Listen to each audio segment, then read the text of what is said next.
नहमदुहु व नुसल्ली अला रसूलिहिल करीम अम्मा बाद फ़अऊज़ु बिल्लाहि मिनश शैतानिर रजीम बिस्मिल्लाहिर रहमानिर रहीम रब्बि इश्रह ली सदरी व यस्सिर ली अमरी वहलुल उक़दतम मिन लिसानी यफ़क़हू क़ौली रब्बि ज़िदनी इल्मा रब्बि ज़िदनी इल्मा रब्बि ज़िदनी इल्मा। मोहतरम प्रिंसिपल साहिब government degree college Sogam, doctor Shamim साहिब, मेहमान किराम, उसातिज़ा साहिबान, तशरीफ फरमा, सामीन हजरात, अस्सलामु अलैकुम व रहमतुल्लाहि व बरकातुहू। ये गम खाता चला जाता है मुझको, ये गम खाता चला जाता है मुझको, मुझे इस खौफ से फुर्सत नहीं है। ये गम खाता चला जाता है मुझको, मुझे इस खौफ से फुर्सत नहीं है, कहीं बरकत ना उठ जाए वहां से जहां उस्ताद की इज्जत नहीं है। इंसान दुनिया में कभी भी तन्हा वक्त नहीं गुजारता, वो कई रिश्तों नातों के साथ जुड़ा रहता है। इनमें से कुछ रिश्ते और ताल्लुक खूनी होते हैं, जबकि बहुत से रिश्ते रूहानी, इखलाकी और माशरती तौर पर बनते हैं। इनमें से एक रिश्ता उस्ताद का भी है। उस्ताद को मुआशरे में रूहानी वालिदैन का दर्जा हासिल है।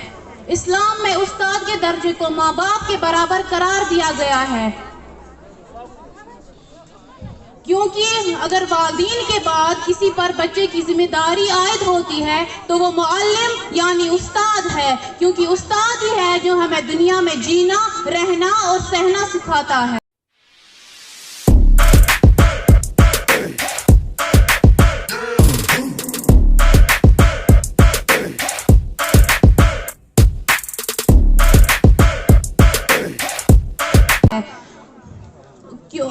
और किताबों का इल्म सीखने में भी मदद देता है। चुनांचे इस लिहाज से उस्ताद वाजिबुल एहतराम शख्सियत है, जिनके किरदार से आती हो सदाकत की महक, जिनके किरदार से आती हो सदाकत की महक, उनकी तदरीस से पत्थर भी पिघल जाते हैं।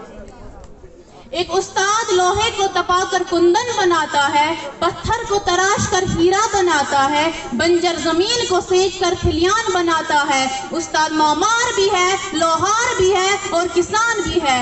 उस्ताद वाजिबुल एहतराम और लाइक ताज़ीम है। उस्ताद का दर्जा माँ बाप के बराबर करार दिया गया है और ये कोई मामूली बात नहीं है। एक ज़माना था जब तालिब इल्म हुसूल इल्म की तलाश में मीलों का सफ़र पैदल करते थे, सालों साल मुल्कों घूमते थे, अपने प्यासे मन को सैराब करते थे, उस्तादों की मार खाते थे और सज़ा भी झेलते थे। लेकिन उस ज़माने के तालिब इल्म बाअदब और बातमीज़ होते थे। उस्ताद के कदमों में बैठना, उस्ताद की बातों को खामोशी से सुनना और उस्ताद के सामने उफ तक न करना और मजाक उड़ाना तो दूर की बात है, उस्ताद के सामने नजर उठाकर बात करने से भी डरते थे।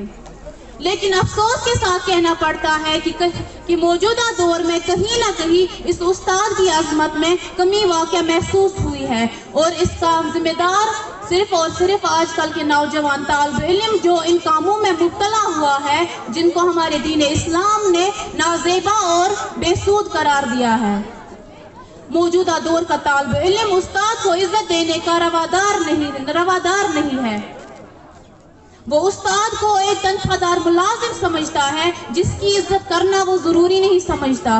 और बच्चों की सोच के सबसे बड़े जिम्मेदार खुद वालिदैन हैं, जो बचपन से ही अपने बच्चों के जहनों में ये बात बिठा देते हैं कि ये हमारा तनख्वाहदार मुलाजिम है, लिहाजा इन्हें इतनी ही इज्जत दो जितनी औरों को दी जाती है। हकीकत मौजूदा दौर का ट्यूशन सिस्टम और एकेडमिक कल्चर ने भी उस्ताद की इज्जत को बहुत कम कर दिया है और इतने स्कूल, इतने मदरसे, इतने कॉलेज और यूनिवर्सिटियां बन जाने के बावजूद माशरे में अखलाकियात, अदब आदाब और तहजीब नाम की कोई चीज नहीं रही। इस्लाम ने जहां मुसलमानों पर हुसूल इल्म को फर्ज करार दिया है, वहां इस्लाम की नज़र में उस्ताद को मुअज़्ज़ज़ मुकाम हासिल है, ताकि इसकी अजमत से इल्म का वक़ार बढ़ सके। उस्ताद की अहमियत इल्म की बारिश की सी है, जो ज़मीन बारिश को जज़ब करने की सलाहियत रखती है। वो बारिश के फैज़ से सरसब्ज़ व शादाब हो जाती है। جب ہمارے رسول صلی اللہ علیہ وسلم تعلیم دیتے تھے تو صحابہ کرام اس قدر خاموشی سے بیٹھتے تھے کہ گویا ان کے سروں پر پرندے بیٹھے ہو، اور اگر ہی انہوں نے ذرا سی بھی حرکت کی تو وہ اڑ جائیں گے۔ حضرت علی رضی اللہ تعالیٰ عنہ کا قول ہے کہ جس نے مجھے ایک حرف بھی پڑھا دیا میں اس کا غلام ہوں، خواہ وہ مجھے آزاد کر دے یا بیچ دے۔ دنیا میں علم کی قدر اسی وقت ممکن ہے جب استاد کو معاشرے میں عزت کا مقام حاصل ہو، اور جو طالب علم اپنے استاد کا ادب و احترام کرنا جانتے ہیں اور ان کی تعلیمات پر عمل کرتے ہوئے ان کی ہر بات مانتے ہیں، وہ ہمیشہ کامیاب و کامران ہوتے ہیں، اور دنیا میں بھی وہی عزت و مقام حاصل کرتے ہیں جو انہوں نے اپنے استادوں کو دی۔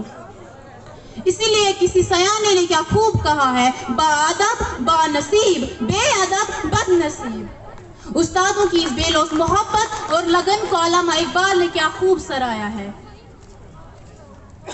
جو کرتے ہیں ادب استاد کا پاتے ہیں وہ رفت، جو کرتے ہیں ادب استاد کا پاتے ہیں وہ رفت، جو ان کے بے ادب ہوتے ہیں وہی برباد ہوتے ہیں۔